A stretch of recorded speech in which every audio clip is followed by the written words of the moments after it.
যাদের মনে বেশি কষ্ট, আমি সবার উদ্দেশ্যে একটা কথা বলি, শয়তানের চাওয়া হচ্ছে বান্দাকে আল্লাহ থেকে যে কোনো উপায়ে দূরে নেওয়া।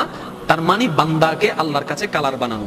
তা আল্লাহর কাছে কালার বানানোর জন্য বান্দাকে শয়তান যে সবচাইতে যখন বেশি আক্রমণ করে সেটা হচ্ছে ডিপ্রেশনের সময়, মন খারাপের সময়। এমন এমন কিছু কথা মনে করাই দিবে যেগুলো আসলে আপনার কথা নয়, শয়তান আপনাকে মনে করাই দিচ্ছে যেন আপনি সুইসাইড করেন, চিরতরে আল্লাহর কাছে আপনি পাপী হয়ে যান।